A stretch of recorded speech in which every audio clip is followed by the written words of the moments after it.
Hola a todos, este es nuestro trabajo video presentación sobre el comportamiento y subjetividad. El tema principal de nuestra video presentación es cómo la psicología estudia el comportamiento y la subjetividad.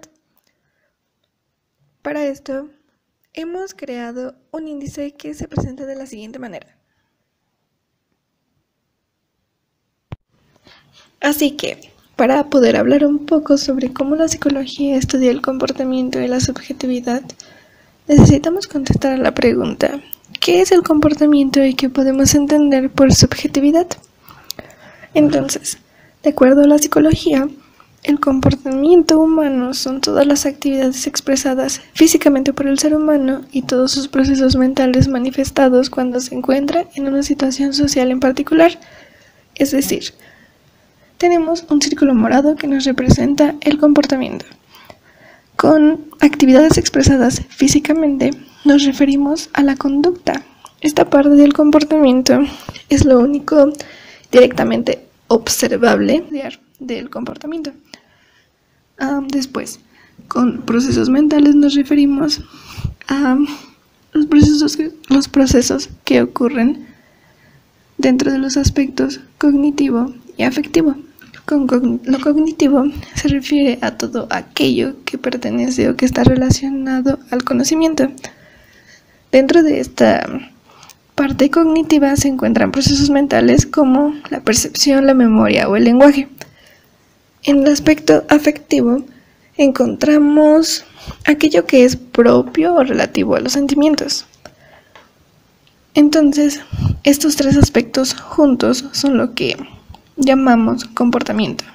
Es la relación que existe entre los procesos cognitivos afectivos y que se ven reflejados en una conducta. Posteriormente, explicamos la subjetividad. Este concepto me gustaría explicarlo alrededor de la frase "no todos vemos lo mismo". Y esto se refiere a que cada uno de nosotros tenemos una capacidad de entender e interpretar las experiencias que obtenemos a través de nuestro contexto, tanto pasado como presente y futuro. Entonces, creo que, no se trata solo de no todos vemos lo mismo, sino también de no todos procesamos la información de la misma manera. Y esto es un poco para introducirlos al tema. Y posteriormente mis compañeros les hablarán sobre dos pruebas específicas con las que podemos estudiar el comportamiento y la subjetividad. Otra cosa importante. Hace un momento les comentaba que la única parte observable del comportamiento es la conducta. Sin embargo, esto no significa que los otros dos aspectos del comportamiento, que son el cognitivo y el afectivo, no se puedan estudiar. Y si esto les interesa, escuchen las pruebas que les presentan mis compañeros.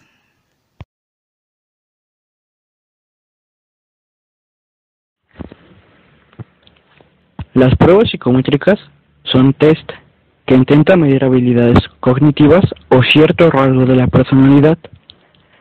Estos tests son instrumentos ya estructurados, es decir, en ellos la persona tiene que escoger entre alternativas de respuestas posibles, y la respuesta depende del tipo de persona que sea evaluada. Las pruebas psicométricas son utilizadas como instrumento de medida, con el objetivo de alcanzar una información más amplia del sujeto, que le permita al investigador crear hipótesis de trabajo que orienten su proceso de evaluación y diagnóstico. Esto lo miden gracias a la estadística. Su estudio se basa en algunos factores estadísticos, como la distribución normal. Esto quiere decir que una persona tiene que estar en un cierto rango para ser, entre comillas, alguien normal. Entonces, la parte de la cognitividad se estudia mediante la comparación. Algunos psicólogos dicen que la personalidad está formada por rasgos y aptitudes que son estables en un individuo y conforman su estructura básica de personalidad. Por lo tanto, si se tiene cierto rasgo de la personalidad de alguien, se puede saber cuál es su comportamiento. El ejemplo que yo voy a presentar a continuación es sobre una prueba de razonamiento verbal, que está diseñada para evaluar que también se conoce el pasaje de un texto. Para esto existen varios tipos, pero el más común tiende a presentar al candidato un pasaje de información y pedirle que evalúen si las afirmaciones son verdaderas, falsas o imposibles de decir en base a la información del texto. Puede ser 1 verdadero, 2 falso o otro en el que no hay suficiente evidencia dentro del pasaje para decir categóricamente si es cierto o no. El ejemplo que les voy a mostrar lo leeré a continuación. A muchos minoristas les resulta útil emplear trabajadores temporales antes de Navidad. Esto asegura que tengan suficientes empleados en las tiendas para cubrir el muy ocupado periodo de compras navideñas. El uso de trabajadores temporales es una forma rentable de satisfacer la demanda estacional, ya que a los trabajadores temporales generalmente se les paga una tarifa fija sin el derecho habitual a vacaciones pagadas. Sin embargo, un desafío de utilizar trabajadores temporales es garantizar que todo el personal brinde niveles adecuados de atención al cliente y que las quejas de los clientes tienden a aumentar en el periodo de compras navideñas. Ahora, un psicólogo laboral haría las siguientes preguntas con respecto a la información que les acabo de leer. ¿Cuál de las siguientes afirmaciones es verdadera? Declaración 1. ¿Los trabajadores temporales tienen el mismo derecho a vacaciones pagadas que el personal permanente? Respuesta, falso. La explicación, el pasaje establece claramente que a los trabajadores temporales generalmente se les paga una tarifa fija sin el derecho habitual a vacaciones pagadas. Otro ejemplo, declaración 2. Los minoristas se encuentran en el periodo de compras navideñas particularmente ocupado. Respuesta, verdadero. La explicación, el pasaje dice que los minoristas necesitan empleados adicionales para cubrir el muy ocupado periodo de compras navideñas. Ahora, si tomamos en cuenta todo esto, podemos decir que un psicólogo laboral utiliza las pruebas de razonamiento verbal, que es una prueba psicométrica, nos puede ayudar a definir si el asistente a la entrevista de trabajo es hábil y es necesario para el trabajo, si no, se descarta. Las pruebas proyectivas son desarrolladas y tienen como base al método psicodinámico. Son utilizadas como medio de expresión de la personalidad y valoración del mundo cognitivo del sujeto, aplicando al sujeto una situación estímulo que provoca una mayor cantidad y número de respuestas posibles y distintas. Los test proyectivos son utilizados o relacionados con el juego, el dibujo y la dramatización. Cuando hablamos de los test proyectivos, sabemos que existen estímulos mayormente visuales y en su mínima cantidad auditivos, pues se busca acceder al inconsciente.